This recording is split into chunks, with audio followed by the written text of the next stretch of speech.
안녕하십니까. 행복한 아침 이재용입니다. 안녕하세요. 장예인입니다. 오늘은 9월 29일 목요일이고요. 오늘의 역사에 있는데 여인 천하를 연 문정왕후에 대한 얘기를 나눌 거고요.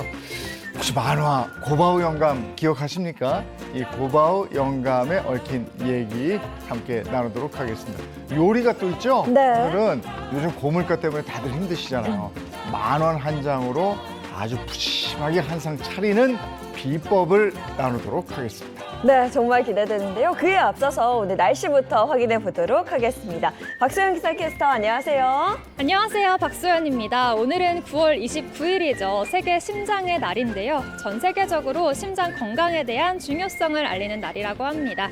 요즘처럼 일교차가 심한 환절기에는 야외 활동하실 때 이 심혈관 질환에 각별히 주의하시는 게 좋겠습니다. 네, 심장에 부담이 가지 않도록 체온 유지에 더 신경을 써야 될 것 같습니다. 오늘 날씨 어떤지 구체적으로 전해주세요. 네, 오늘도 깊어가는 가을을 만끽하기에 참 좋겠습니다. 전국에서 맑고 쾌청한 하늘이 드러나겠는데요. 다만 큰 일교차에 대비해 입고 벗기 편한 외투 챙기시면 좋겠습니다. 오전까지 짙은 안개에 유의하셔야겠습니다. 낮과 밤의 기온차가 커서 밤사이 내륙과 서해안에는 짙은 안개가 껴 있는데요. 현재 수도권을 비롯한 내륙과 서해안 대부분 지역에서 가시거리가 200m 미만까지 좁혀져 있습니다. 특히 인천대교와 서해대교 등 호수나 교량과 인접한 곳은 운전 중에 갑자기 짙은 안개 속으로 들어갈 수 있는데요. 차간 거리를 넉넉히 두고 감속 운전하시기 바랍니다. 아침이 지나면 안개는 서서히 걷히겠고요. 오늘도 전국에 맑은 하늘 드러나겠습니다. 낮 동안에는 가을볕도 강할 텐데요. 대부분 지역에서 자외선 지수 매우 강함이 예상됩니다. 외출 시에는 모자나 양산을 이용하시는 등 자외선 차단에 신경 써주셔야겠습니다. 이 시각 현재 기온 어제와 비슷합니다. 서울은 16.5도, 대전은 14.3도, 부산은 18.9도 가리키고 있습니다. 오늘도 늦더위가 계속됩니다. 서울의 한낮 기온은 26도, 광주와 대구는 28도로 일교차가 10도 이상으로 벌어지겠습니다.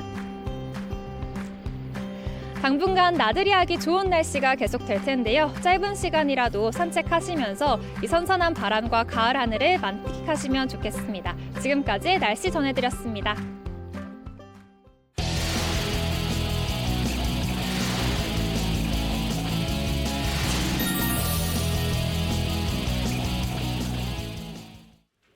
화제 이슈를 발빠르게 전해드리는 모닝 브리핑 순서입니다. 최영일 시사평론가와 함께합니다. 어서 오세요. 안녕하세요. 네, 첫 번째 이슈부터 전해주시죠. 네, 전동 킥보드 뺑소니범을 찾습니다. 자, 이게 신도림에서 벌어진 일이고요. 네. 지난 27일에 온라인 커뮤니티를 통해서 전해지기 시작했습니다. 글을 올린 사람은 자제분이고 다친 분은 아버님이에요. 네. 근데 이 도림천에 운동로가 있습니다. 근데 그 횡단보도를 건너던 이 아버지가 갑자기 달려온 전동 킥보드와 부딪힌 거예요. 네. 근데 쓰러졌고 피를 흘려서 어허. 지나던 행인이 마스크를 벗어서 지혈까지 해주는 상황이었고 정신을 잠시 잃었다가 저놈 잡아라 했는데 전동 킥보드 버리고 도망가 버린 거예요. 네. 달아났습니다. 네, 무엇보다 중요한 건 이 사고를 당한 A씨의 상태일 텐데요. 네. 건강은 어떤 거예요? 지금 상태가 굉장히 안 좋습니다. 네. 이게 부상이 심해요. 왼쪽 쇄골 부러졌고요. 아이고. 목뼈 이상, 어우. 두개골에 금이 갔고 이마가 찢어졌거든요. 네. 그래서 이제 가족들이 어허. 너무나 답답해하는 그런 상황인데 이게 의사가 치료한 의사 이야기로는 이 정도, 이 뼈가 부러질 정도의 사고라면 전동 킥보드가 아마 한 시속 60km 아이고. 이상으로는 달렸을 것이다. 어우. 그래서 상당히 위험한 상황이 이제 연출됐던 거죠. 그리고 지금 그 가해자는 아직 잡지 못한 상황인 거고. 네, 이게 달아나서 못 잡았고. 네. 그러니까 네. 가족들이 답답한 대목이 그거예요. 지금 이제 이 전동 킥보드가 보통 속도 제한이 걸려 있어요. 네. 근데 속도 제어도 풀어버린 것 같고 이게 요즘에 공용 킥보드가 많이 있지 않습니까? 네. 근데 이거는 개인이 가지고 있는 킥보드인 것 같아요. 네. 그런 상태여서 잡을만 한데 지금 이 목격한 행인이 있다는 얘기도 있습니다. 그래서 가족들이 지금 무엇보다 이 범인을 잡지 못할 것 같아서 걱정이 된다. 이런 우려들을 전하면서 좀 목격자가 있다면 도와달라, 꼭 살해드리겠습니다 네. 하는 안타까운 사연을 전하고 있습니다. 저게 전동 킥보드가 무슨 번호판이 있는 것도 아니고 말이죠. 네. 그렇죠. 도망가 버렸으니까. 근데 아이고, 뭐 이렇게 요즘에 CCTV 같은 것도 있을 테니까. 너무 위험해요. 네. CCTV를 통해서 이제 네. 찾긴 하겠죠. 네. 어떻게든 찾을 거라고 봅니다. 네. 근데 전동 킥보드가 사륜차 앞에서는 약자고 네. 행인들 앞에서는 또 강자인데 아. 끼어서 위험해요. 그러게 말이에요. 과속하거나 인도에서 특히 네. 조심하지 않으면 요즘 사고가 정말 많이 납니다. 그렇습니다. 자, 다음 이슈로 가겠습니다. 네, 신용카드 리볼빙 이자 폭탄. 이거 좀 심각한데요. 네. 리볼빙 많이 들어는 보셨는데 예. 이게 뭐지? 쓰시는 분들은 압니다. 그러니까 리볼빙이라고 하는 것은 이제 내가 이번 달에 썼던 것을 이번 달에 다 막지 못하면 남은 나머지들을 다음 달로 이월시켜주는 서비스예요. 네. 네. 그러니까 이게 좀 연체를 피해갈 수도 있고 그런데 이게 여신금융협회가 발표한 내용을 보면 조금 놀랍습니다. 그러니까 이게 리볼빙에 의한 2월 잔액 금액이 계속 불어나고 있는 거예요. 이거 뭐냐면 카드를 결제한 사람들이 돈을 안 갚고 있거나 못 갚고 있거나 네. 일단은 허용된 방법을 통해서 최대한 미루고 있다라는 시그널이잖아요. 네. 지금 6조를 넘었습니다. 와. 그리고 와. 앞으로도 더 늘어날 거기 때문에 지금 이 고금리, 고환율 시대에 제일 걱정이 가계부채인데 네. 이 리볼빙도 우리가 예의주시해야 한다. 이런 지금 신호가 나오고 있는 거죠. 네, 리볼빙 서비스를 뭐 이미 이용하시는 분들도 계실 테고 앞서 네. 말씀하신 것처럼 그래서 이게 뭔데 이렇게 하시는 분들 많을 것 같아서 네. 보다 좀 구체적으로 설명을 아주 못 간단하게 해주세요. 설명드릴게요. 이번 달에 제가 100만 원 썼어요, 카드를. 네. 근데 이게 두 가지가 있어요, 리볼빙은. 하나는 결제성 리볼빙 서비스가 있고 또 하나는 대출성이 있는데 네. 대출성은 우리가 카드론, 현금 서비스를 이용했을 때 그것도 이제 이 2월이 되는 거예요. 네. 이거 빼고 결제한 것만 얘기 드릴게요. 결제성 리볼빙이 지금 문제입니다. 제가 100만 원 썼고 그럼 연말에 100만 원 갚아야 되는데 네. 20만 원만 제가 갚고 돈이 없어요. 80만 원은 2월 하는 거예요. 네. 그 대신 카드 한도는 그만큼 묶여 있어요. 한도는 제한이 되죠. 그런데 이게 자꾸 2월 되다 보면 물론 이제 카드라는 게 한도 금액은 정해져 있습니다만 꽉 찰 정도로 2월 금액이 늘어나는 거고 금액이 늘어난 채 밀어놓으면 점점 갚기가 힘들어진다. 네. 근데 여기서 꼭 주목하실 게 뭐냐면 이 대목인데 이자예요, 이자. 네. 2월을 거저시켜주는 게 아니잖아요. 네. 이 이자가요, 보통 이 현금 서비스 쓰시면요, 12에서 14% 정도의 이율이 붙습니다. 근데 이 리볼빙은 네. 더 많아요. 아, 이거보다 더 예. 많아요? 13에서 15 정도? 근데 여기다가 지금 16%까지도 가는데 네. 이게 또 2월 시키다가 연체가 들어가잖아요. 네. 가상금리가 3% 붙어요.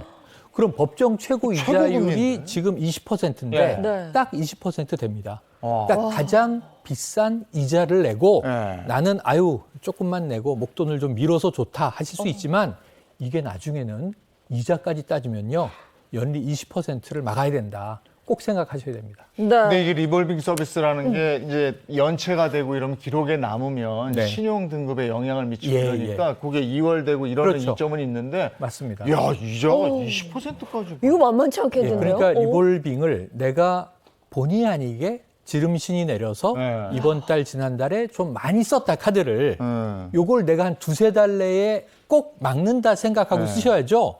하세월로 미루시면 이자가 허리 휘는 상황이 옵니다. 그래서 네. 리볼빙은 좋은 서비스예요. 네. 말씀하신 대로 자신의 신용 관리를 위해서 합법적으로 네. 이게 이제 연체를 네. 허용받는 그런 약정인데 이거 잘못 쓰면 굉장히 위험해질 수 있다. 그래서 지금 이 금액이 아까 말씀드린 대로 6조 이상으로 늘어난다는 발표가 왜 나온 거냐면 가계부채의 질이 나빠지고 있다, 네. 위험해지고 있다라는 신호로 네. 여신금융협회에서도 발표를 하면서 여기에 대한 대책이 필요하다. 네. 그런 입장입니다. 근데 지금 얘기 들어보니까 이거 뭣도 모르고 썼다가 네. 이자가 그렇게 되니까 감당 못하는 경우도 있을 것 같아요. 그러니까 제가 생각을 해보시면요, 100만 원 중에 내가 이번 달에 20만 원만 내고 80만 원 좀 밀어놓으니까 네. 숨통이 트이네.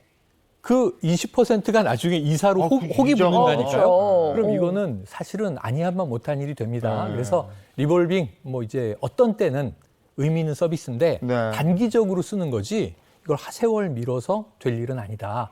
가계부채 문제가 지금 점점 심각해지고 있어서 네. 이거 나중에 연체가 시작되면요, 이 연체 가상금리까지 포함하면 네. 법정 최고 한도의 이자를 내가 물어야 한다. 이걸 꼭 염두에 두시고 이용하셔야 됩니다. 이 서비스에 네. 대해서 충분히 인지하고 쓰셔야 되겠네요. 그래서 그 네. 문제가 바로 민원으로 나타나고 있어요. 지금 259건의 이제 카드 사용 민원이 들어왔는데 그 중에 약 160건 이상 절반이 바로 이 리볼빙 민원이고요. 민원의 주 내용은 내가 이 무슨 서비스인지 잘 모르고 썼는데 그랬을 것 같아요. 이자가 웬일이냐? 네. 이 불만이 많은 거고.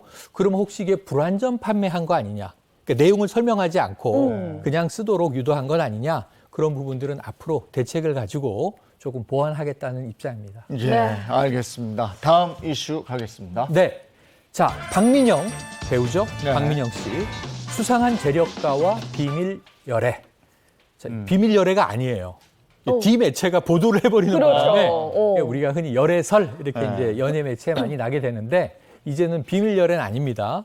그런데 이제 배우 박민영 씨 뭐 인기 있죠. 매력 있고. 그리고 4살 연상의 재력 있는 사업가와 열애를 하고 있었다. 그런데 이제 이 두 사람의 본가가 한쪽은 강원도 원주에 있고 한쪽은 이제 서울 청담동에 있는데 서로 이 본가까지 왔다 갔다 하면서 부모님과도 인사를 나누고 오. 상당히 좀 진지한 만남을 이어온 것 같다. 이런 이제 열애설이 터진 겁니다. 근데 네. 열애설은 보통은 이제 좀 아름다운 이야기로 흘러가야 그렇죠. 되는데 여기서 뭔가 좀 약간 먹구름이 끼는 그런 그래요? 이야기들이 있습니다. 네, 보통 열애설이 터지면 네. 그 둘이 어떻게 만났는지 러브 스토리에 그렇죠. 집중을 하는데 이번 경우는 좀 다릅니다. 박민영 씨의 연인인 강 회장에 대한 그 정체 네. 주로 이렇게 보도가 되더라고요. 네, 뭐 보도가 됐으니까 강모 회장 네. 뭐 젊은 분이죠. 네. 젊은 분인데 상당한 재력가인데 명함이 많아요. 회장이에요. 비썸 라이브 이런 이제 회사도 쓰고요. 인바이오젠 이런 것도 쓰고요. 네. 그러니까 코스피 상장사 한 곳, 코스닥 상장사 2곳. 무려 상장을 했다는 건 기업 규모가 있다는 얘기인데 네. 그 기업 3곳의 회장 명함을 쓰고 있는데 네. 이른바 이게 은둔의 재력가 이렇게 불리기도 해요. 그래요? 그 이유가 뭐냐 하면 네. 명함은 그렇게 쓰는데 실제 이 회사들은 존재하는 곳들이고 네. 이 회사의 오너, 사주는 다른 이름입니다. 그래요? 강지연이라는 이름인데 네. 바로 이 강 회장의 여동생 이름이에요. 어. 실제로 가족 관계로 음. 여동생이 이 상장사 3곳을 포함해서 기업들을 소유하고 경영하는데 네. 문제는 강 회장의 이름은 회사, 집, 자동차, 골프장 회원권 어디도 등장하지 않아요. 그래요? 하지만 자기가 다 누리고 쓰고 있는 건 사실이고 네. 네. 처음에는 이 박민영 씨와 열애설에서 이게 굉장히 멋져 보일 수는 있어요. 왜냐하면 굉장히 한남동에 멋진 빌라에 살면서 네. 슈퍼카를 또 이제 몰고 다닙니다. 그러니까 이런 점점에서는 이게 재력가, 젊은 재력가구나, 네. 청년 재벌인가 그럴 수 있는데 네. 문제 이름이 없다. 이거 좀 이상하지 않습니까? 네. 그래서 여러 가지 의혹들이 지금 뭉게뭉게 등장하고 있는 상황입니다. 그 뭐지? 그런 걸 하면서 왜 본인의 이름이 아니고 가족의 이름, 가족들 돈으로 다 했나? 그러니까 말씀하신 게 뭐 원래 뭐 부모님이 예, 예. 재력가인가 보다 예. 그럴 수도 있죠. 저희 애들이 맨날 저한테 아빠 내 빌딩은 어디 있어? 그런 거 없어요. 우리는 그런 거 없는데 부모님의 부를 물려받은 경우들도 있죠. 그렇죠. 그런데 이게 조금 이 디매체가 강 회장의 과거를 추적했는데 네. 이렇습니다. 2010년에 부친과 함께 휴대폰 판매 사업을 시작해요. 그런데 2014년, 2013년, 14년 또 2014년, 15년 이게 좀 좋지 않은 사기라든가 또 이제 이 대출업체의 이제 금융 사기 또는 이제 여러 가지 이런 것에 휘말려서 집행유예를 한번 받았고요. 네. 이건 뭔가 이제 범죄 혐의가 있다는 거죠. 네. 또 한 번은 징역을 받았어요. 그러면서 지금도 미회수 채권이 120억 정도가 있습니다. 그럼 이제 문제가 있는데 사라졌다가 한 4년 후 2020년에 화려하게 등장을 해요. 이때 이제 동생의 명의로 230억 원을 가지고 투자조합 하나를 인수합니다. 근데 이 투자조합 아래 이 홀딩스 컴퍼니가 하나 있고 거기에 그 회장 명함을 쓰고 있는 상장사가 줄줄이 연결돼 있어서 야, 어디서 그럼 230억을 마련했을까? 120억은 못 갚았는데. 네. 지금 이제 이런 문제들에 있어서 여러 가지 수상한 정황이 있다 하는 이야기가 흘러나오고 있습니다. 박민현 씨 열애설이 나오면서 바로 이렇게 그렇죠. 미심쩍은 네. 이런 행적이 또 나타났네요. 맞습니다. 이걸 축하해줘야 되는 거예요. 뭐 어떻게 해야 돼요? 네, 뭐 이제 별 탈이 없기를 바라는데 보도에 따르면 이제 재산 형성 과정과 지금 재산 운용 과정과 본인의 이름은 등장하지 않고 이런 수상한 정황 때문에 혹시 일단 차명 거래 네. 또는 뭐 이게 그렇다 보면 탈세 의혹 여러 가지 문제들이 있는 거 아니냐. 오히려 이 열애 기사 때문에 이 재력의 비밀에 대한 궁금증이 커져서 앞으로 어떻게 될지 세간의 관심이 모이고 있습니다. 지금 얘기만 들어봐도 좀 미심적인 부분이 있네요. 그렇죠. 네. 알겠습니다. 오늘 모닝 브리핑은 여기까지 하겠습니다. 최영일 시사평론가와 함께했습니다. 고맙습니다. 고맙습니다. 고맙습니다.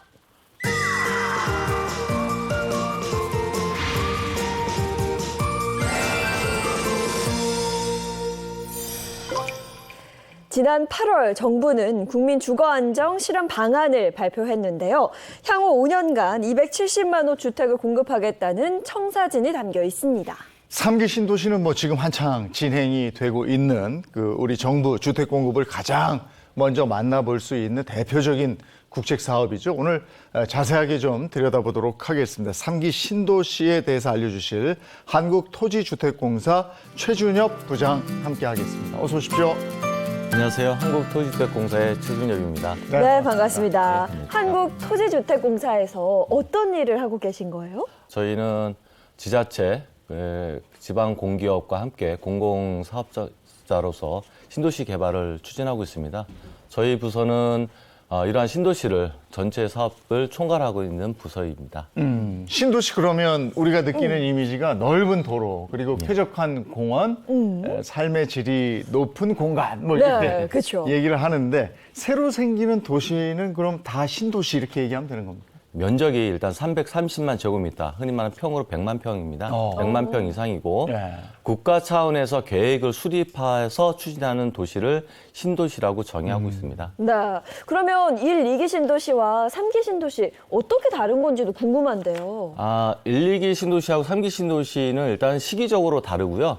혹시 3050 클럽 얘기를 들으셨는지 모르겠습니다. 네. 3050이면 30대부터 50대? 50대까지. 그 말씀도 맞고요. 5천만 인구를 가진 국가 중에 1인당 개인 소득이 3만 불 이상인 국가를 일컫는 말로 했어요. 네. 우리나라가 2019년도에 세계에서 7번째로 가입하게 됐습니다. 즉 그런 어떤 선진국 발돋움에 따라서 새로운 도시와 새로운 주택에 대한 수요가 급증했습니다. 그래서 2018년도에 신도시 개발 계획이 수립이 발표되었고요. 총 9개 55제곱킬로미터의 면적으로 개발이 지금 추진되고 있습니다.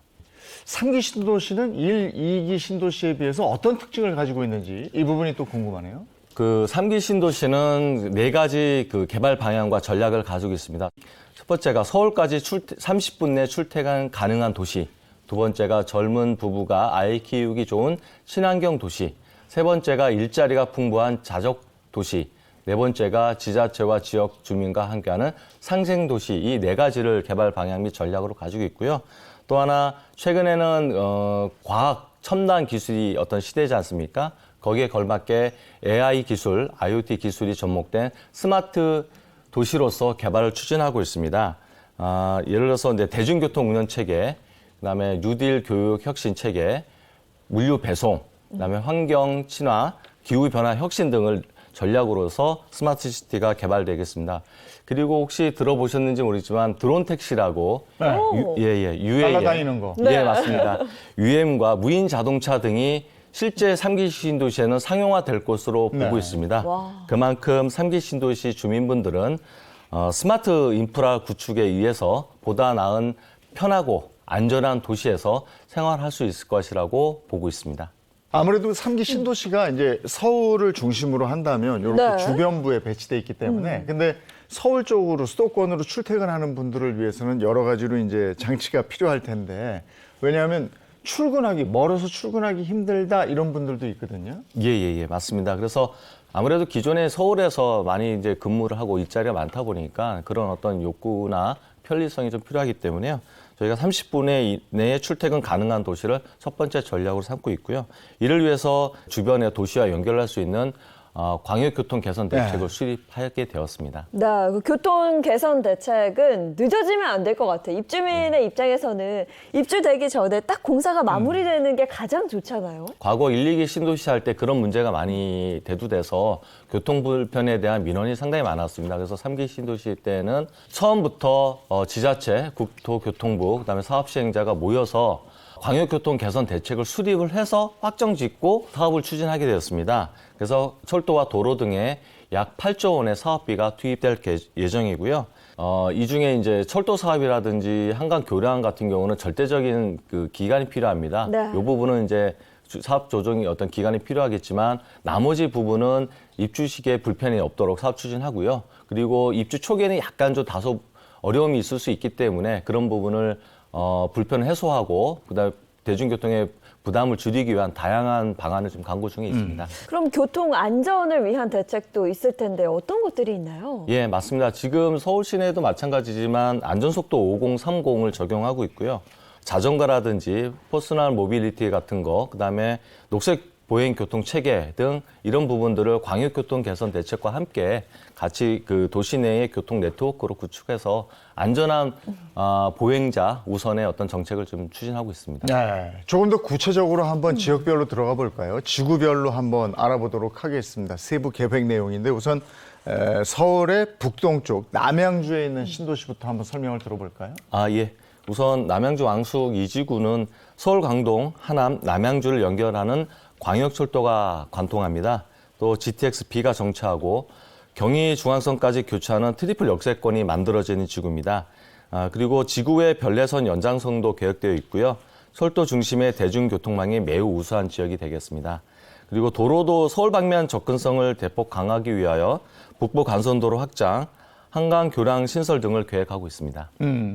이게 철도가 시간도 시간이지만 또 돈도 많이 들고 그래서 예비 타당성 조사 뭐 이런 거 다 하는 걸로 알고 있는데 절차가 복잡하진 않습니다. 예, 맞습니다. 특히 철도 같은 경우 좀 많이 좀 걸리는데요. 신설 노선 등을 사전에 미리 아까 말씀드렸듯이 병렬적인 어떤 계획 사업 추진이었다 그러면은 3기 신도시는 병행하는 어떤 계획을 해가지고요. 벌써 예비 타당성 조사를 마쳤습니다. 그리고 현재는 철도 노선 같은 경우는 기본 계획을 현재 착수한 상태가 되겠습니다. 그럼 하남 교사는 어떤 개선 대책이 있을까요? 예, 하남 교사는 이제 광역철도, BRT, 그리고 신설 도로 등 포함해서 약 20여 개 광역교통 개선 대책이 추진 중에 있습니다. 그리고 주요 광역교통 개선 대책으로는 송파, 하남간 광역철도가 있고요. BRT도 신설되고 버스 전용 차로도 신설될 계획입니다.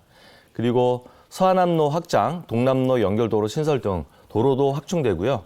또 더 나아가서 다양한 교통수단이 이용할 수 있도록 환승시설도 구축될 예정이 있습니다. 네. 자, 그럼 이제 그 서쪽으로 한번 가볼까요? 서쪽에는 고양 창릉 있죠? 개선책이 어떤 게 있습니까? 예, 고양 창릉에 철도가 있는데요. 고양 은평강 광역철도 건설과 GTX A 노선 창릉역 신설이 추진될 예정입니다.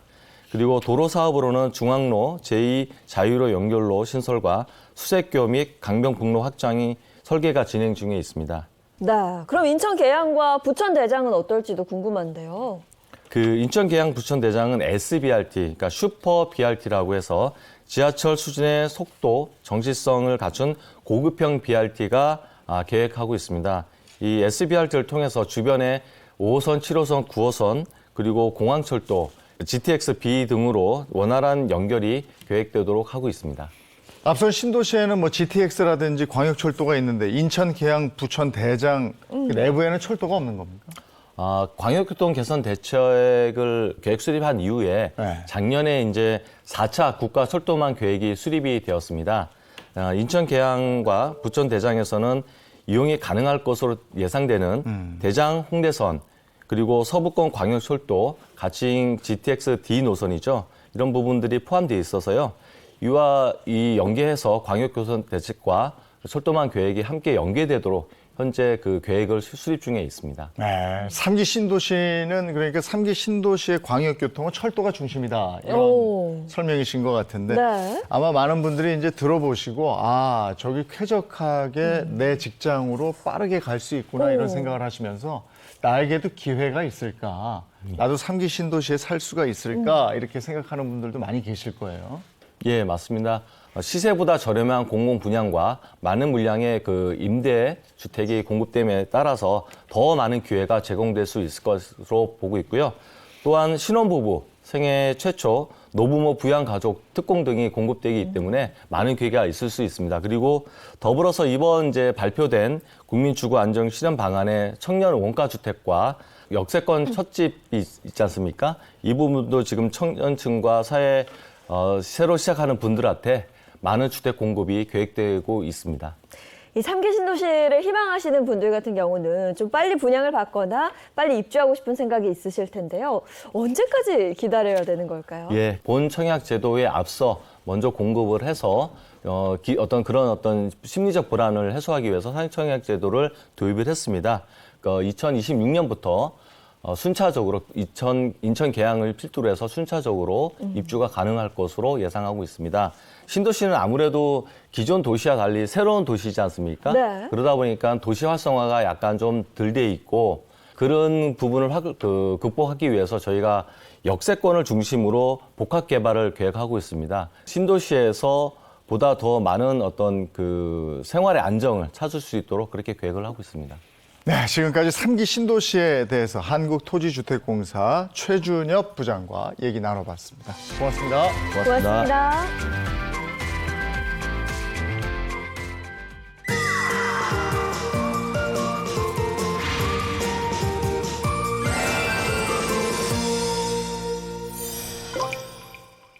네, 역사 속에 오늘은 어떤 의미가 있을까요? 오늘의 역사를 통해 알아보도록 하겠습니다. 개그맨 정철규 씨 어서 오세요. 네, 안녕하세요. 오늘의 역사 요즘 완전 빠져 있습니다. 오늘도 어떤 얘기일지 기대를 해보면서 보도록 하겠습니다. 네, 네. 오늘의 역사를 알기 쉽게 풀어주실 분입니다. 역사학자 이익주 교수님 어서 오세요. 안녕하세요. 오늘도 재밌는 역사 이야기를 함께할 역사학자 이익주입니다. 예, 오늘 9월 29일입니다. 역사 속에서 9월 29일이 갖는 의미는 뭘까요? 오늘은 어느 시점으로 돌아갑니까? 숫자 보여주세요. 네. 2022년 9월 29일, 음력 9월 4일입니다. 그러니까 1562년 9월 4일로 오늘 돌아가도록 하겠습니다. 지난번에는 1895년까지 모든 날짜가 음력이다. 음력이다. 이러셨어요. 네네. 네. 네, 오늘도 조선시대로 갑니다. 요즘도 아들이 다 컸는데 마치 어린아이처럼 쥐락펴락하는 극성스러운 어머니들 계시죠? 네, 계시죠. 꽤 네. 많으시죠. 네. 그리고 그 아들은 좋게 말하면 효자, 좀 지나친 효자, 네. 그리고 나쁘게 말하면 마마보이인데요. 마마보이. 네, 극성맘과 마마보이의 이야기, 조선판입니다. 대비와 국왕의 이야기인데요. 조선의 정말 왕비열전, 여인천하 같은 이야기입니다. 오. 여인천. 기대됩니다. 예. 네, 한 번씩 본격적으로 시작해 볼까요?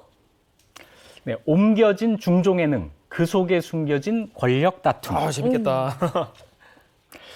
네, 들어보시죠. 지금으로부터 460년 전인 1562년 음력 9월 4일 명종실록에는 이런 짧은 기사가 있습니다. 철릉도감에서 아뢰었다. 오늘 새벽 3시에 하관하고 5시에 알릉제를 지냈습니다. 야, 이게 하관하고 안능제 이런 얘기하는 거 보니까 무슨 뭐 제사, 무덤 뭐 이런 얘기인 것 같은데 맞나요? 맞습니다. 무덤 이야기예요. 철릉도감이라고 하는 관청은 능을 옮기기 위해서 만든 임시관청입니다. 이때 왕릉을 옮겼는데요. 이때 옮긴 왕릉이 중종의 릉, 정릉입니다. 여러분 그 지하철 9호선과 분당선이 만나는 선정릉역이라고 있습니다. 네. 이 알죠. 선정릉역이 성종의 선릉과 중종의 정릉의 이름을 합친 그거구나. 곳입니다. 아. 네, 자, 이 릉을 이때 옮기는데요. 왜? 누가 옮겼을까요? 근데 왕의 능을 옮긴다는 게 이게 뭐 쉽게 결정할 수 있는 그런 일은 그렇죠. 절대 아니거든요. 뭔가 숨겨진 이야기가 있을 것 같은데요. 그렇습니다. 아주 나라의 큰일이죠. 여기에는 숨겨진 비밀이 있습니다. 먼저 6명의 주인공이 등장하는데요. 한 사람씩 소개해 보겠습니다. 먼저 능의 주인 중종에 대해서 이야기를 안 할 수가 없죠. 중종은 조선의 제11대 왕입니다. 성종의 아들이고 연산군의 이복동생입니다. 중종 반정이 일어나서 연산군을 몰아내고 왕이 되었는데요. 이때 이미 결혼을 해서 부인이 있었습니다. 그런데 저 부인의 친정아버지가 연산군의 처남이었어요. 그래서 반정을 일으킨 공신들이 이 부인의 친정아버지를 같이 죽입니다. 아이고. 이 부인이 왕비가 되기는 하는데 7일 만에 반정공신들에 의해서 폐위가 되고 맙니다. 이 첫째 왕비의 이름이 단경왕후 신씨. 자, 단경왕후가 쫓겨난 다음에 후궁으로 있던 두 번째 왕비가 있는데요. 장경왕후 윤씨입니다. 장경왕후 윤씨는 중종과 사이에서 아들을 낳아요. 그런데 아들을 낳은 지 불과 6일 만에 세상을 떠납니다. 여기서 태어난 아들이 이호, 뒤에 중종에 이어서 왕이 되는 인종입니다. 장경왕후가 세상을 떠난 다음에 세 번째 왕비가 들어섭니다. 이 사람이 우리가 정난정, 윤원영 이런 이름과 함께 많이 그 유명한 사람이죠. 문정왕후 윤씨입니다. 전인아 씨 아니에요? 전인아 씨. 딱 떠오르는 게 전이나 씨 맞아요. 그렇죠. 이 문정왕후 윤씨도 왕비가 된 지 18년 만에 아들을 낳아요. 네. 이야. 굉장히 귀한 아들이죠. 그 아들의 이름이 이환입니다. 그렇군요. 어머니가 세상을 떠난 첫째 아들, 그리고 어머니가 아직 살아있는 둘째 아들 이환. 이제 세자 다툼이 시작이 되는군요. 그렇습니다. 저 두 아들 사이에 권력 다툼이 벌어지게 되는데요. 네. 사실은 이호가 일찌감치 세자에 책봉되었기 때문에 별 문제가 없었습니다. 네. 네네. 그런데 이 환을 미는 사람들이 세자를 바꿔야 된다고 주장하면서 뭔가 일을 꾸미기 시작한 거예요. 자, 물론 여기에는 현재 왕비로 있는 문정왕후 윤 씨의 영향력이 아주 강하게 작용을 한 거죠. 그렇군요. 제가 봤을 때는 이게 지금 그 세력 다툼도 이 왕끼리는 안 싸우고 뒤에 이제 호라인하고 환라인들끼리 이제 막 자기들 그 이익 때문에 지금 싸우고 그러지 않았을까 생각이 드는데. 네. 호라인, 환라인 재밌는 이야기인데요. 실제로 이 두 왕자의 외삼촌들이 나서서 대리전을 합니다. 자, 그런데 다 윤 씨잖아요. 이 호의 외삼촌은 윤임이라는 사람이었고 이 환의 외삼촌은 윤원형이라는 사람이었습니다. 유명하지. 네. 다 윤 씨였기 때문에 윤임을 대윤, 윤원형을 소윤 이렇게 부릅니다. 지금 이야기한 호라인, 환라인 요즘 같으면 그렇게 불렀겠네요. 대윤은 이미 세자가 책봉되어 있으니까 급할 일이 없었습니다. 그냥 시간만 가면 돼요. 그쵸. 그래서 중종이 승하하면 그 뒤를 이어서 세자가 왕이 될 거고 그렇다면 저 소윤들쯤이야 우리가 어렵지 않게 몰아낼 수 있을 것이다. 이렇게 생각을 했겠죠. 그런데 소윤은 좀 급했습니다. 중종이 살아계실 때 뭔가 바꿔야 되는 거예요. 그래서 왕비로 있던 문정왕후를 앞세워서 세자를 바꿔야 된다고 주장을 합니다. 이렇게 싸우는 중에 중종이 승하하고 세자가 왕위에 올라요. 인종이 즉위하는데 그러면서 자기들에게 그 저항해왔던 소윤들에 대해서 탄압을 하기 시작합니다. 대윤이 권력을 잡았고, 그럼 이렇게 해서 정쟁이 마무리가 되는 겁니까? 네, 이렇게 순탄하게 끝날 줄 알았는데 뜻하지 않은 사건이 벌어집니다. 인종이 왕위에 오른 지 불과 8개월 만에 일어나질 못한 거예요. 병석에서 누워 일어나지 못하고 세상을 떠나버립니다. 이때 이상한데? 나이가 31살인데 네. 아들이 없었어요. 그러면 왕자리는 동생한테 갈 수밖에 그쵸. 없겠는데요. 그렇습니다. 그래서 이때부터 문정왕후의 살벌한 여인천하가 시작되는데요. 이환, 명종이 왕위에 오릅니다. 그러면서 대윤에게 복수를 하게 되는데 이것이 교과서에도 나오는 을사사화라는 거예요. 그런데 이 을사사화를 주도한 사람이 누구냐? 바로 문정왕후입니다. 문정왕후가 동생 윤원영에게 시켜가지고 윤임을 처벌하라고 상소를 올려라. 그래놓고는 신하들이 이렇게 윤임을 처벌하라고 한다. 이러면서 윤임을 파직하고 유배 보내고 끝내는 사약으로 목숨까지 뺐습니다. 세다. 왕비나 대비가 이렇게 조정신료를 움직이는 일은 조선에서 굉장히 드문 일입니다. 네. 그만큼 문정왕후에게 권력 욕심이 있었다는 얘기죠. 이때가 시대적으로 그 임꺽정 등장하고 이럴 때가 요때예요. 맞아요. 이 문정왕후의 정치에 반발하는 백성들이 임꺽정난을 일으킨 겁니다.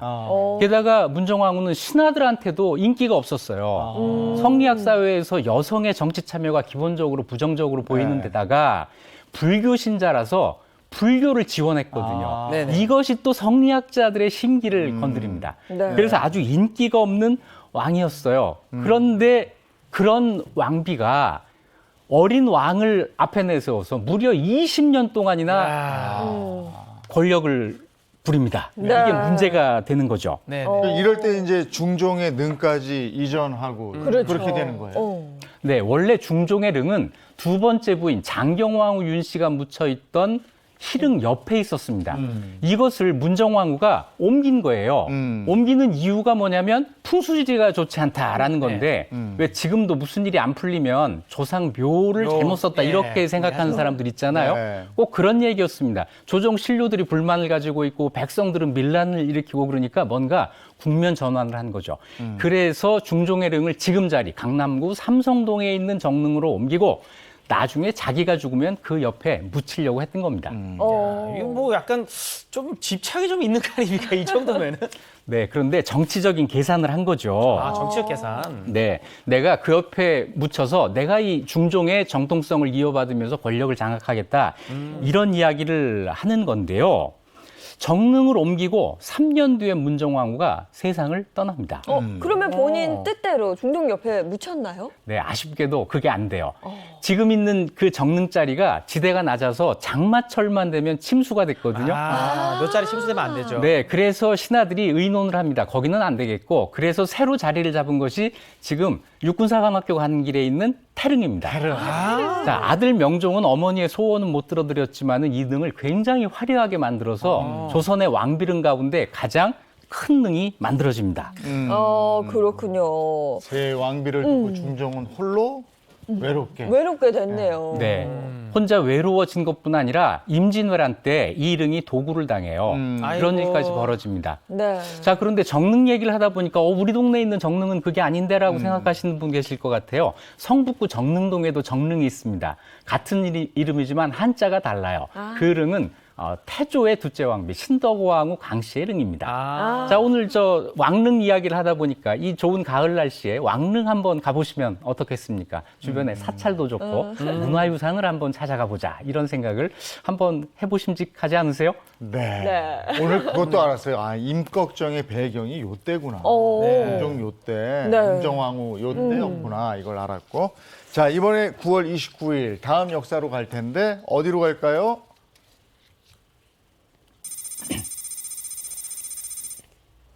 자, 2000년 9월 29일입니다. 2000년? 굉장히 이른 네. 시간인데. 그렇죠. 보다 좀 가까운데. 21살 때예요.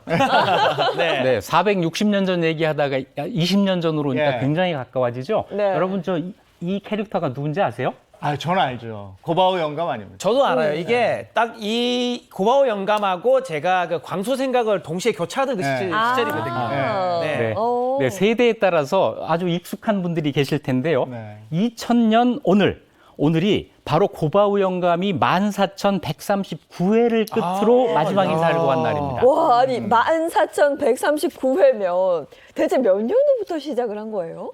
1955년 야. 한국전쟁이 6.25 전쟁 끝나고 2년 뒤에 동아일보의 연재를 시작한 것이 처음입니다. 초기에는 이 고바우 영감이 시사 만화라기보다는 생활 만화예요. 재밌는 소소한 웃음을 주는 그런 따뜻한 만화였는데요. 이것이 45년 8개월 동안 계속 연재되면서 야. 우리 한국인들의 아주 고달픈 애환을 달래주는 그런 역할을 하죠. 단일 캐릭터로는 가장 오래된 최장수 기록을 갖고 있고 2001년에는 기네스 한국 기록에도 등재가 됩니다. 만화가 기네스예요. 고바오 영감이라는 캐릭터가 참 재밌는데 이게 어떻게 탄생한 거예요? 한국 전쟁이 한창일 때 19세 소년이 다락방에 숨어서 만화를 그린 거예요. 한 200개의 캐릭터를 연습 삼아 그리다가 그 중에 하나 고바우 영감으로 결정을 했다는 것인데요. 그 당시까지만 해도 어린아이를 위한 만화는 있었지만은 어른을 위한 만화는 없었거든요. 그래서 이 소년이 노인을 주인공으로 하면 애어른 할 것 없이 다 많이 볼 것이다 라고 생각을 했다는 거예요. 이 소년의 이름이 김성환 화백입니다. 자, 고는 높다는 고. 그러면서 한국 성씨 가운데 고씨를 가져온 거고요. 바위처럼 단단한 바위의 바우 해서 고바우라는 이름이 탄생을 하게 됩니다. 야, 우리나라 민족 정신이 담긴 캐릭터잖아요. 그래서 살아날 수밖에 없을 것 같은데 저는 저 고바오 영감 하면은 요 머리카락 있죠. 한 가닥. 기분에 따라서 막 바뀌고 하는데 늘 보면서 저거 빠지면 심어줘야 되나 어떻게 해야 되나 그랬었거든요. 맞아요. 이 고바우 영감은 얼굴 표정이 없습니다. 그 대신 머리카락으로 감정 네. 표현을 하는데요. 네. 보통 때는 앞으로 구부러져 있고 놀라면 빳빳해지고 질리면 꼬불꼬불해지고 화나면 똑바로 서고 머리카락으로 감정을 표현하는 거죠. 네, 아, 재밌네요. 네컷 만화에 담긴 촌철살인의 풍자. 그래서 다들 너무나 사랑했던 그런 네컷짜리 만화였는데 네. 그 때문에 탄압도 받고 이러지 않았습니까? 네, 맞아요. 대표적으로 저 만화입니다. 저것이 1958년 1월 23일 동아일보에 실린 만화인데요. 자, 아침부터 그렇습니다만 똥찌개를 진 두 사람이 걸어가고 있습니다. 네. 옛날에는 저런 장면 많았어요. 네. 근데 갑자기 누군가를 보고 같이 똥찌개를 진 사람인데 90도 각도로 인사를 하는 겁니다.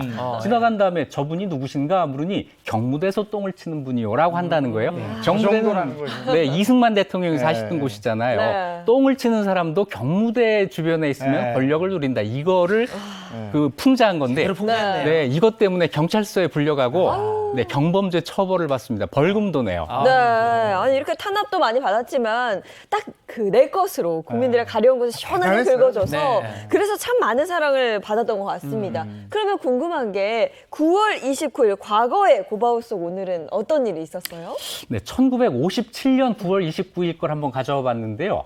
사친회비 안 냈다고 성적표를 안 줘요로 시작합니다. 사친회비는 지금은 없지만 옛날에는 있었어요. 기성회비, 육성회비 네네. 이런 이름으로도 불리는데 그러니까 고바우 영감이 절하면서 내가 찾아줄게 가자 해가지고 아이를 데리고 학교로 가요. 그랬더니 학교에서는 동대문 시장에 가보라는 거예요. 네. 갔더니 말이 됩니까, 동대문 이게? 시장에서 싸구려라고 팔고 있어요. 아이고. 이런 싸구려 성적표를 가지고 아이를 울리다니 이런 그 풍자인데 실제로 그 당시 서울의 한 국민학교에서 어떤 선생님이 사친회비 안 낸 학생들에게 성적표를 안 준 일이 있어서 그걸 풍자한 겁니다. 실화네요, 실화. 네, 실화를 바탕으로 한 거죠. 오. 야, 이 45년 동안 우리를 울고 웃게 해준 고바우 영감. 이 마지막은 어땠나요?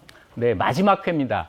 봄바람, 가을비 오랫동안 애독해 주셔서 감사합니다. 여러분의 건강을 빕니다. 네. 마지막도 짠하죠. 예. 네. 김성환 아베는 연재를 마치면서 이런 말을 남기는데요. 시사 만화가 없어진다는 것은 중요한 무기 하나를 잃는 것과 같습니다.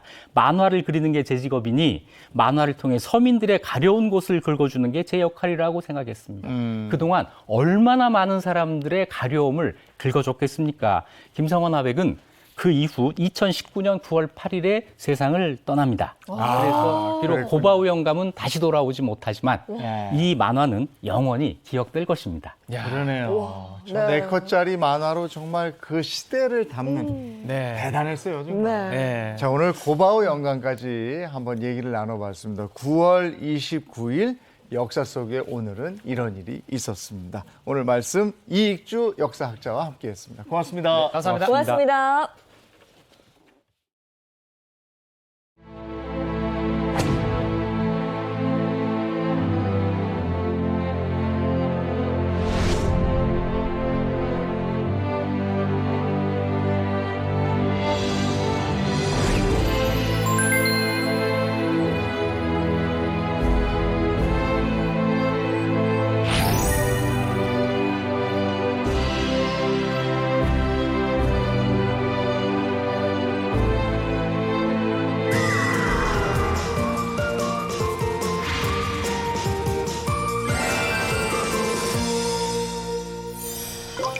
네, 완연한 가을이고 날씨가 워낙에 좋다 보니까 이제 주말 맞으면 또 산으로 들로 나가실 텐데 무엇보다도 그렇게 야외 나들이 하려면 체력이 좀 좋으셔야 되고 또 피부 관리도 잘하셔야 돼요. 그럼요. 가을철 되면 유독 많은 분들이 수분 관리해야 된다, 충전해야 된다 이런 말씀 참 많이 하시는데요. 그래서 야외 가실 때 뭐 물뿐만 아니라 오이 챙기시는 네. 분들 많고 뭐 과일 이렇게 많이 채소를 챙기시는 것 같습니다. 그래서 수분 풍부하고 또 영양가 높은 채소들을 이번에 만나보실 텐데요. 또 이색적인 별미도 만든다고 그러니까 자, 같이 가실까요?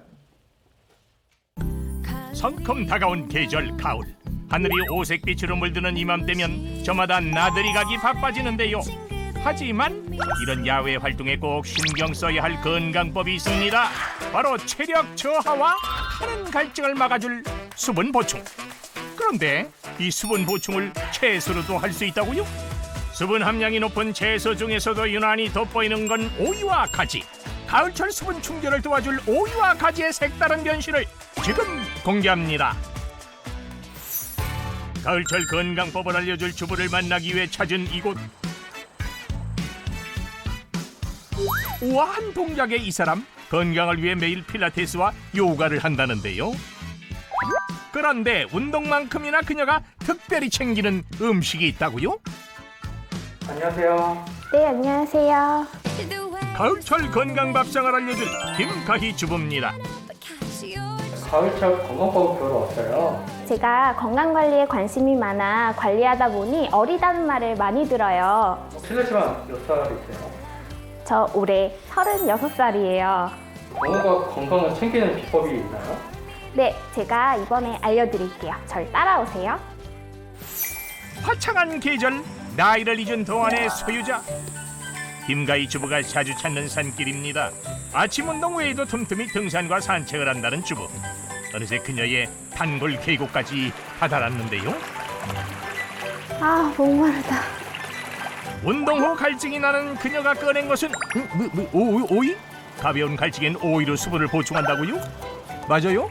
목마르면 물을 마셔야 되는 거 아닌가요?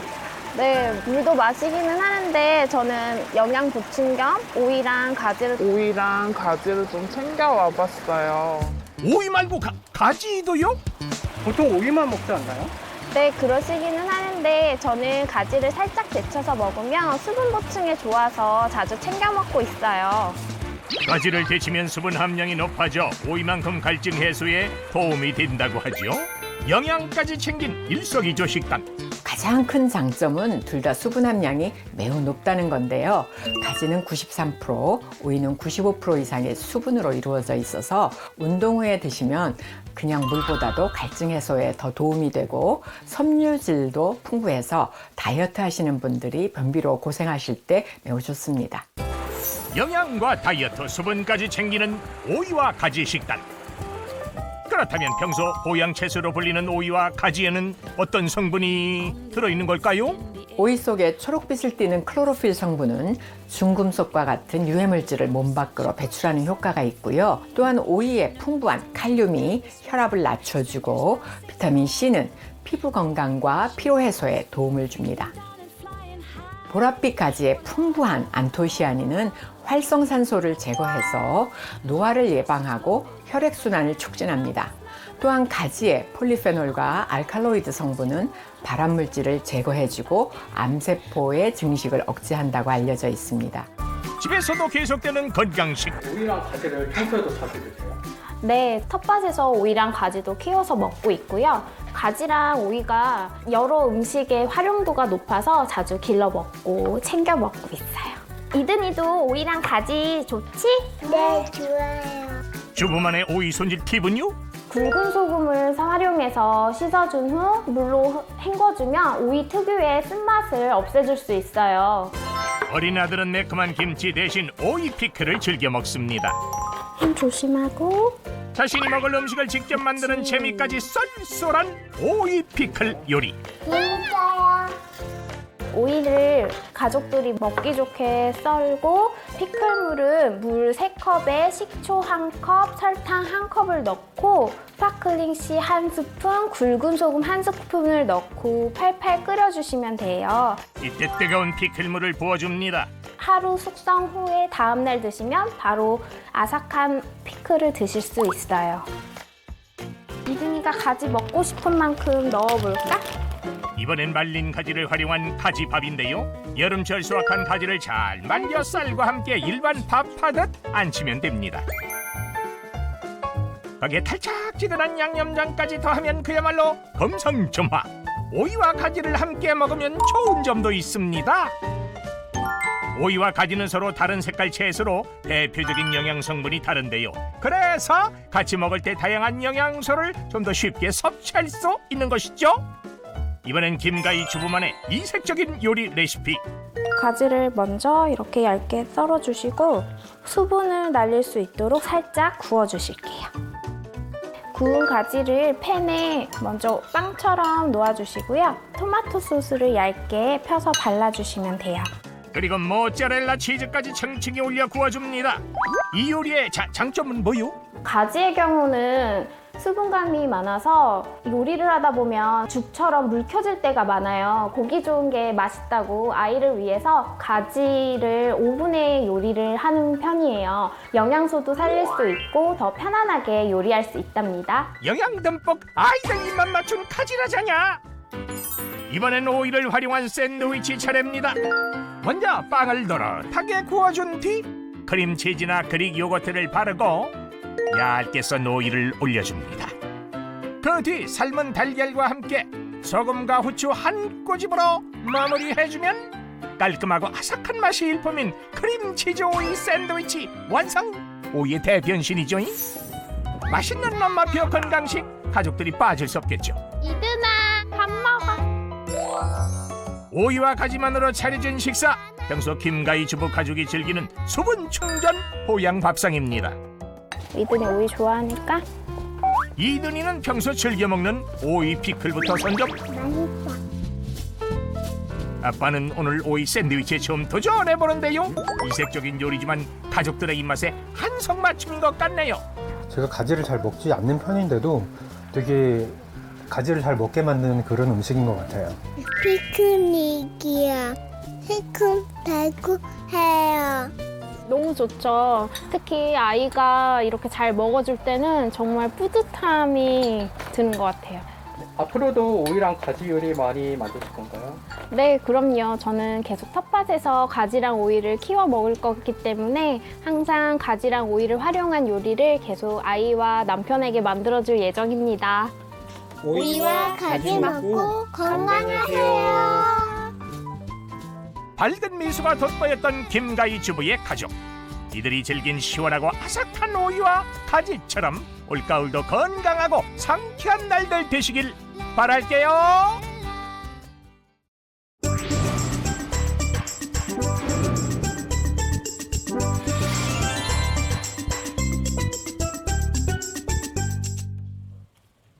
네, 이번에 이보은의 사계 식탁 시간입니다. 아유, 기대됩니다. 네. 제가 지난번에요. 여러분들한테 행복을 몽창 드립니다. 이렇게 말씀드렸잖아요. 네. 오늘 바로 제가 그 행복이 뭐냐 하면 바로 10,000원의 행복입니다. 아, 10,000원의 행복. 네. 요새 시장 나가면 정말 살 거 없다고 하잖아요. 마트 앞에서 10,000원 주고 산 한 상차림 가지고 한 2끼는 드실 수가 있거든요. 오늘 어떤 상차림이 10,000원으로 이루어질지 기대 많이 해보시기 바랍니다. 네, 아니 저도 이제 와이프랑 뭐 이렇게 마트에 가면은 네. 뭐 이것저것 사면은 뭐 10만 원 그냥 넘어가요. 그쵸. 맞아. 근데 네. 지금 준비한 이 것들이 10,000원으로 산 재료들이란 말인가요? 그렇죠. 와. 바로 요겁니다.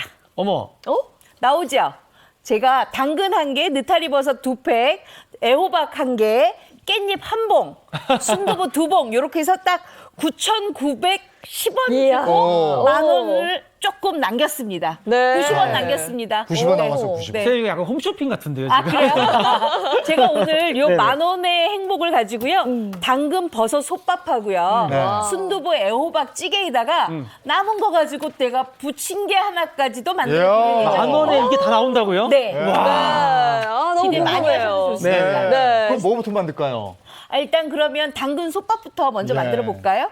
당근 솥밥은요, 이렇게 느타리 버섯하고 이렇게 당근이 들어갑니다. 당근 이렇게 채 썰어서 준비를 하시고요. 네네. 느타리 버섯은 이렇게 굵게 찢어서 준비를 하시면 선생님, 되겠어요. 느타리 버섯 찢는 건 왜 그러죠? 안 자르고? 요거는 식감 때문에 그래요. 아, 되도록이면은 요 느타리 버섯이 요 갓부분이 밥에 있어야 식감이 굉장히 쫄깃쫄깃하고 오. 좋거든요. 그러니까 네. 식감 때문에 이렇게 해주시고요. 그다음에 근데 요게 방법이 있어요. 솥밥을 네네. 하려면 요게 지금 물을 좀 준비를 하시고요. 그다음에 요 소금으로 약간의 간 맞춤을 좀 해주세요. 소금으로. 찬물에다가 그냥. 네, 네. 찬물에다가 이렇게 해서 약간 녹여주세요. 네네. 그다음에 우리가 느타리 버섯을 먼저 넣고 살짝 흔들어서 씻어줘요. 느타리, 우리가 워낙 버섯은 안 씻는 걸로 알려져 있잖아요. 그렇죠. 네네. 그러니까 이렇게 슬쩍만 한 번만. 아니, 간을 하는 게 아니고 씻는 거네요. 네, 왜냐하면 이렇게 해야 밥이 밋밋하지 않고 맛있어요. 그리고 느타리 버섯이 우리가 왜 어머님들이 그러잖아요. 착 까부러진다 그러잖아요. 네. 밥 안에서 요게 그러니까 밀착이 잘 되기 때문에 식감이 굉장히 좋아요. 그리고 난 다음에는 요 물에다가 당근을 넣고 또 바락바락 씻어주세요.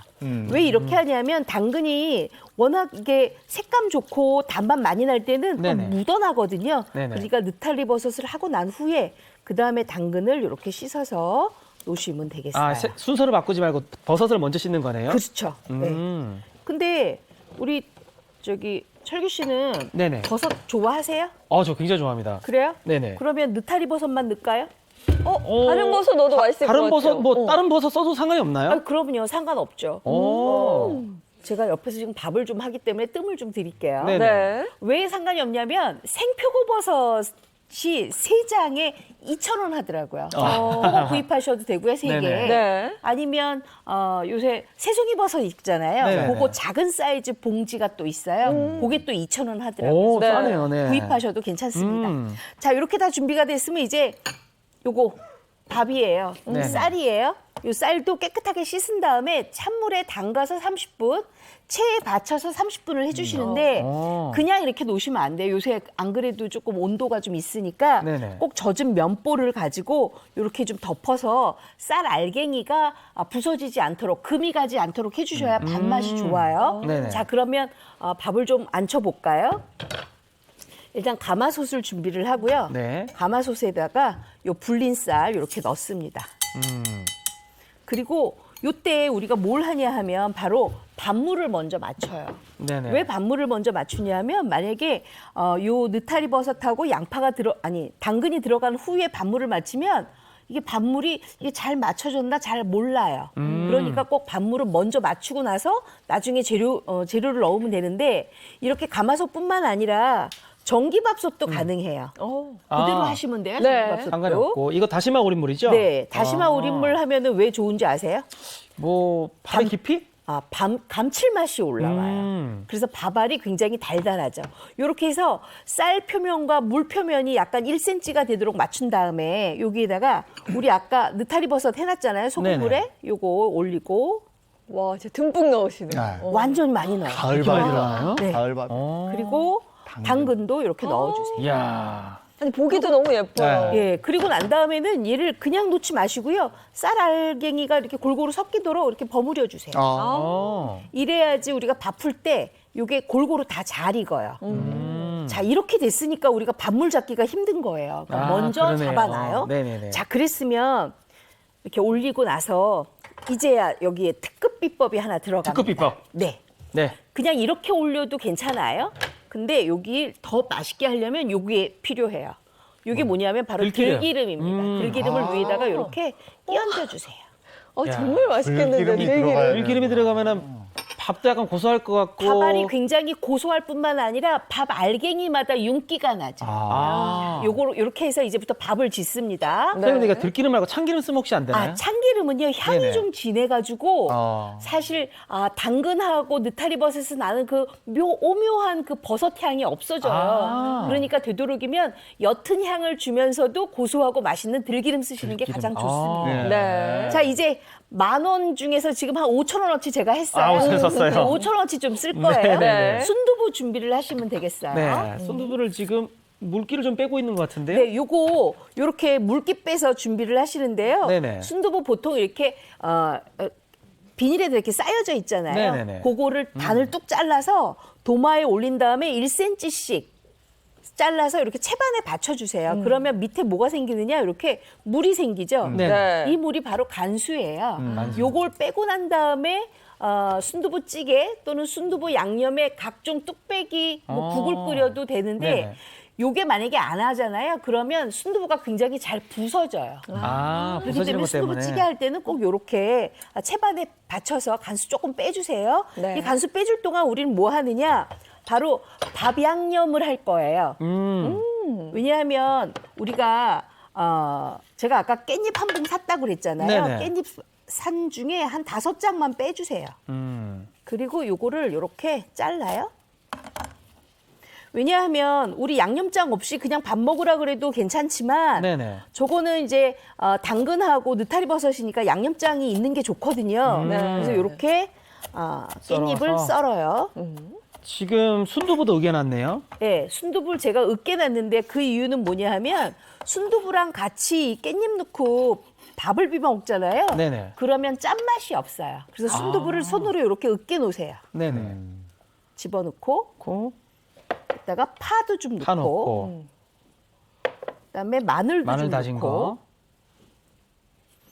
그리고 요거 간장이에요. 그냥 간장인가요? 네, 그냥 간장, 진간장이에요. 네네. 그리고 아까 제가 들기름 넣었죠? 똑같이 네네. 들기름 좀 넣어주세요. 자, 그러고 난 다음에 숟가락으로 잘 섞어요. 와, 뚝딱인데요. 양념장 끝났어요. 벌써 끝난 겁니까? 네, 이러면 느타리 버섯하고 느타리 버섯하고 당근하고 넣어서 만든 밥에 요 깻잎하고 순두부가 올려진 양념장을 쓱 비벼 먹잖아요. 요거 굉장히 맛있습니다. 네.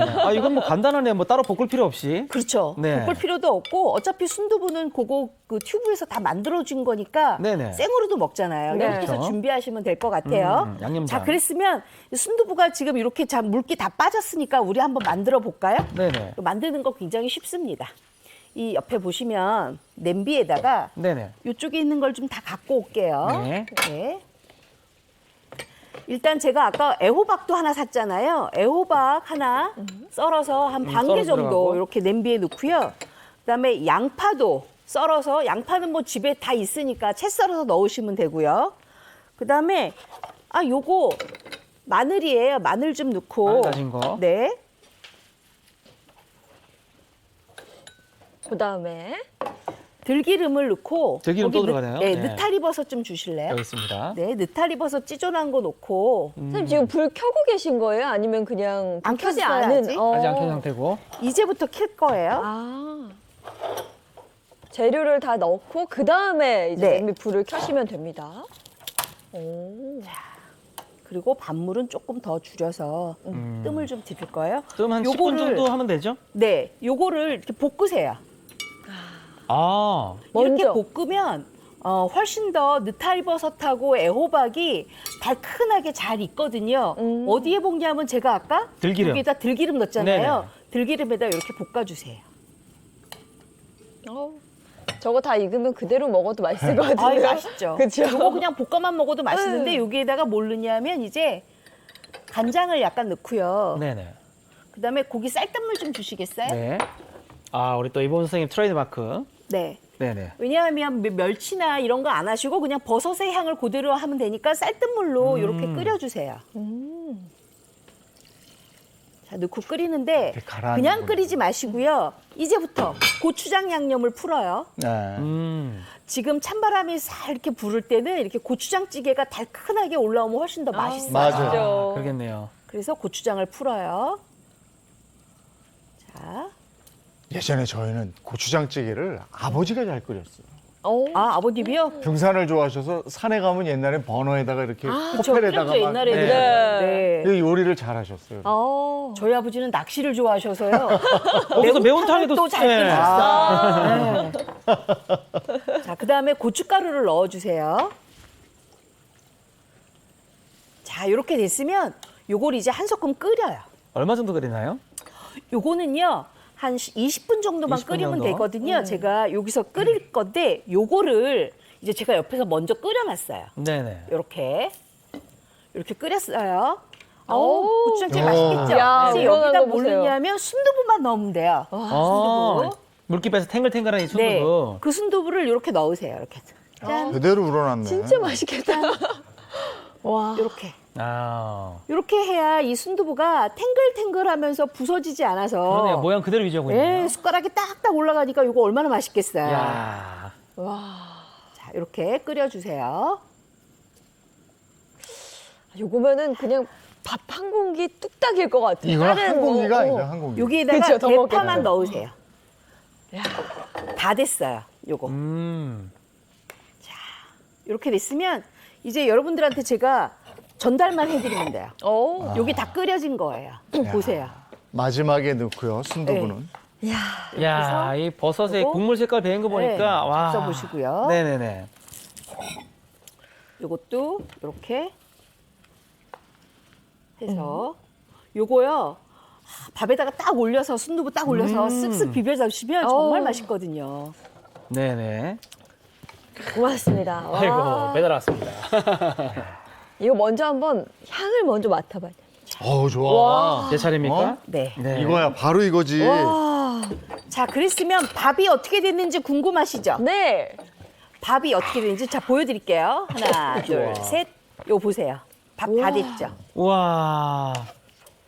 와. 어머, 밥 너무 잘 됐어요. 요 보세요. 당근하고 버섯하고 요렇게. 야, 야. 저거 진짜 가을 풍미를 느낄 수 있는 밥이다. 그렇죠. 그리고 지금이 한창 굉장히 그 뭐랄까 그 버섯이 많이 나올 철이에요. 예, 예. 그래서 집에 만약에 다른 버섯이 있으면 다른 버섯도 가져다가 하시면 돼요. 그래서 이렇게 하시면 되고 저는 오늘 제가 이렇게 손만 하니까 네. 많은 분들이 우리 집에서는 솥이 없어서 못해요 하실까봐 제가 옆에 전기밥솥도 전기밥솥. 해놨어요. 뭘로 해도 이렇게. 상관이 없네요. 네. 요거 해도 돼요. 아니 근데 지금 보니까 들기름이 들어가서 그런지 밥이 이렇게 굉장히 윤기가 있는 고소하죠. 게. 예. 그렇죠. 전기밥솥 할 때는 그럼 뭐 그냥 취사 버튼 누르면 네, 돼요? 그냥 들기름까지 딱 넣고 취사 버튼만 하면 이렇게 밥이 만들어져요. 자, 이것도 전달하고 네. 오겠습니다. 야, 저 밥 맛도 너무 궁금해요. 좀 가을밥이에요. 어. 완전히 요거는 정말 가을 냄새가 물씬 들기름 나는데 때문에 윤기가.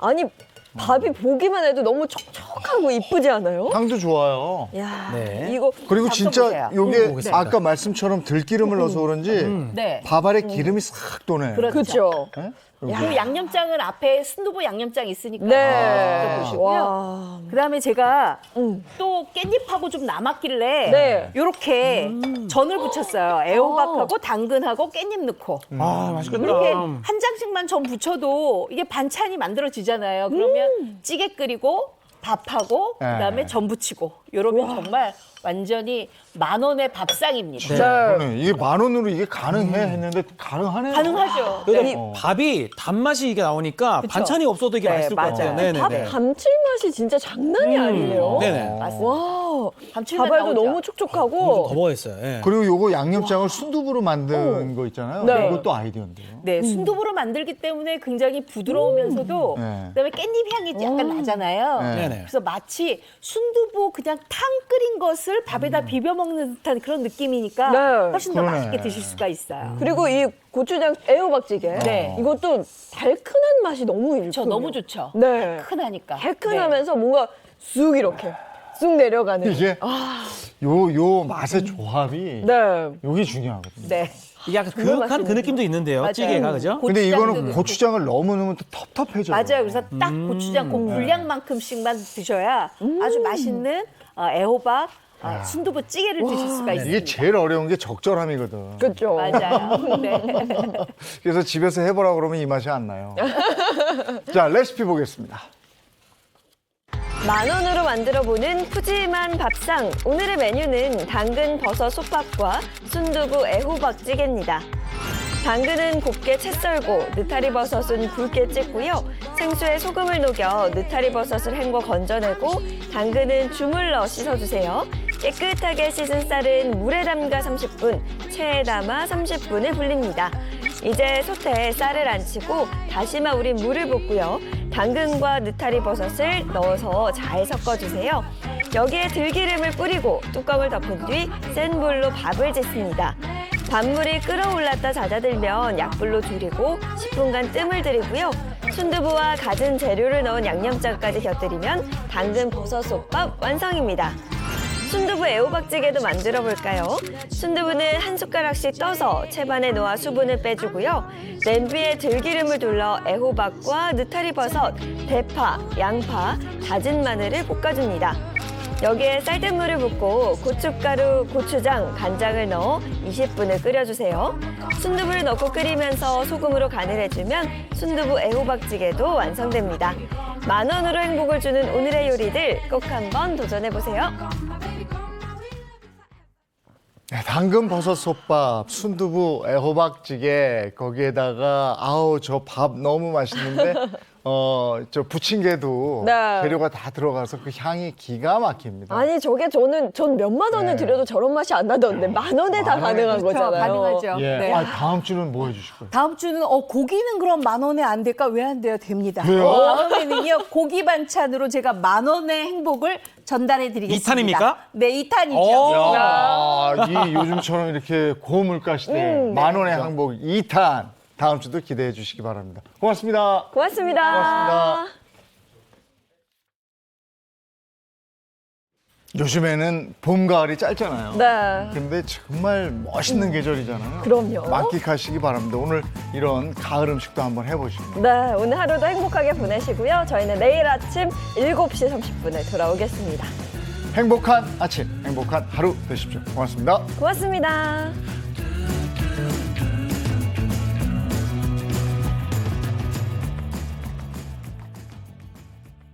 채널 A